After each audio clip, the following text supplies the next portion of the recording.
je pense, et je suis même presque persuadé que les, euh, les chocs émotionnels profonds ou graves que nous pouvons rencontrer dans notre vie peuvent être la source de formidables changements positifs pour cette dernière et pour notre place sur cette planète.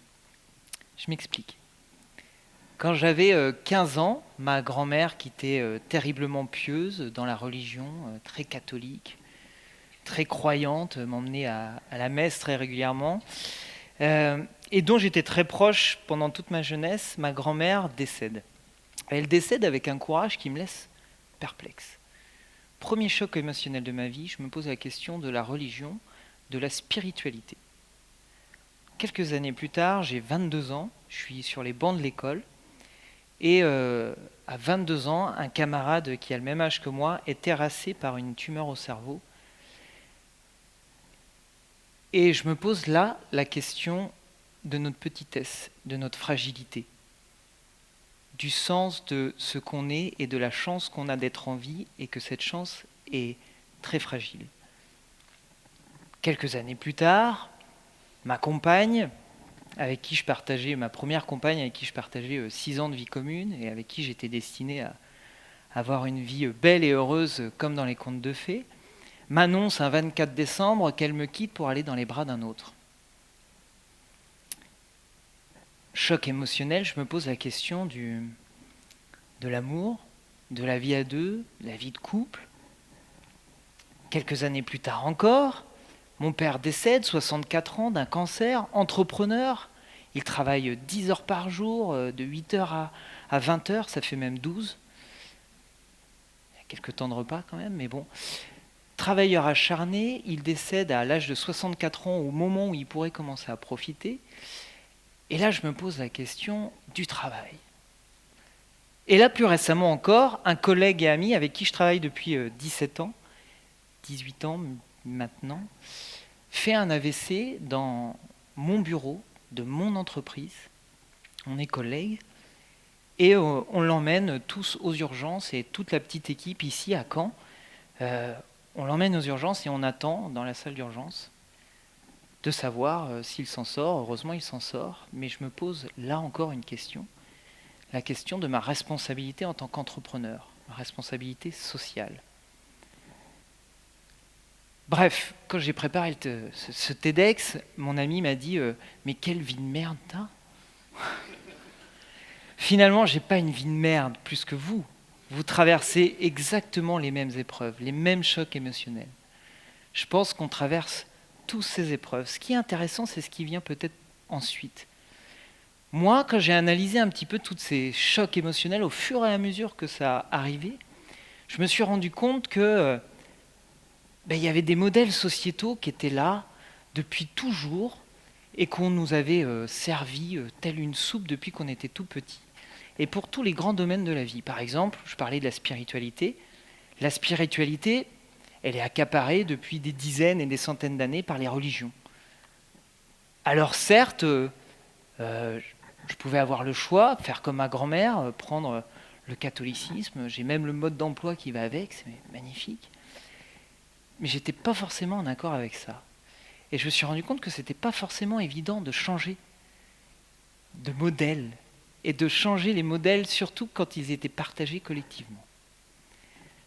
Pareil, dans la vie de couple, on a un modèle sociétal qui est déjà préétabli, le prince qui rencontre la princesse ou la princesse qui rencontre le prince, ils se marient, ont beaucoup d'enfants, achètent un pavillon, un monospace, un labrador, une gamelle pour le chien et les croquettes qui va dedans.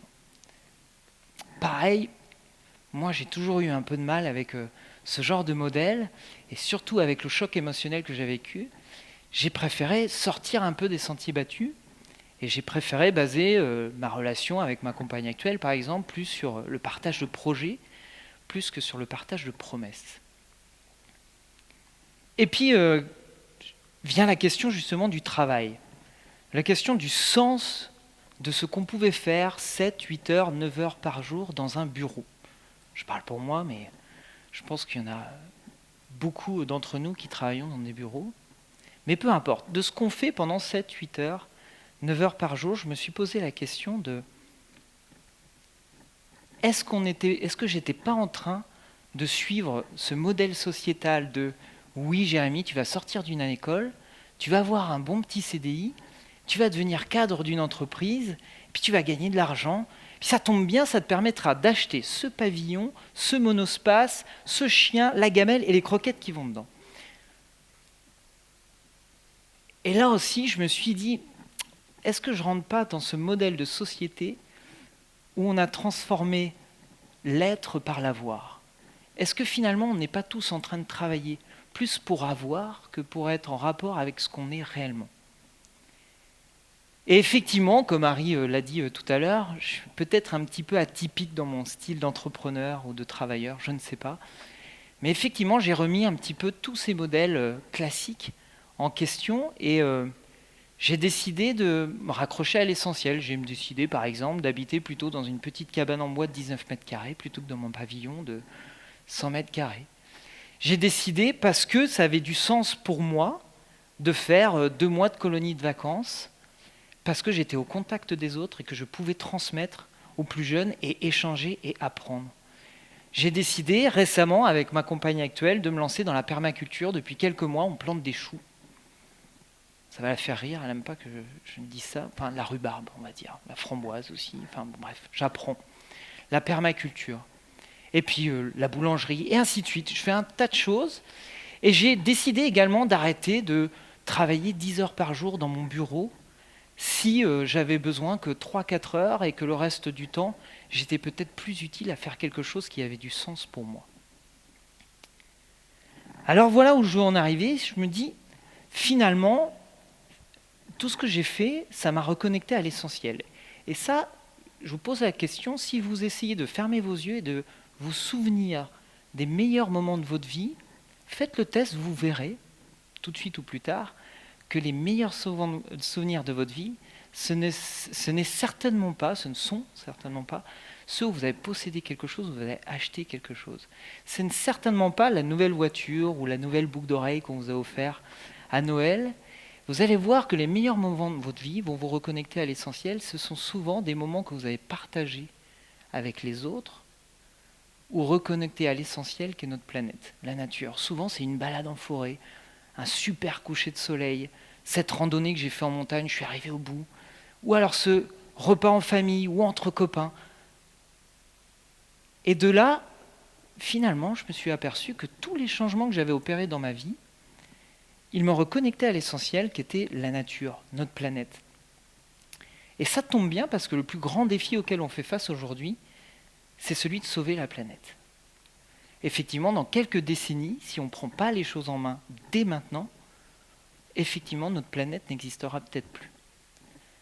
Alors je me suis dit que si ces petits changements positifs pour ma vie, finalement, alors que c'était provoqué par des chocs émotionnels très graves, mais des changements positifs pour l'équilibre de ma vie, avaient un impact intensément soit peu positif pour la sauvegarde de notre planète, et si je rejoignais une petite communauté, parce que je suis loin d'être le seul et je suis loin d'être un modèle dans ce domaine-là, mais si je rejoins cette communauté, je me dis si c'est un petit impact, quid si un grand groupe pétrolier le faisait?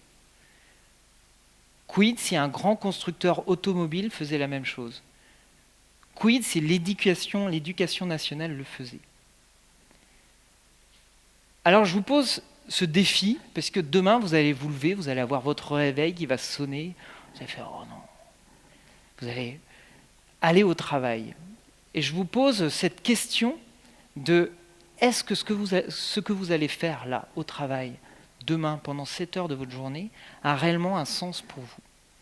Et plus largement, est-ce que l'entreprise ou la collectivité pour laquelle vous allez travailler, elle respecte sa responsabilité sociale et environnementale? Est-ce qu'elle est dans cette démarche de sauver le monde?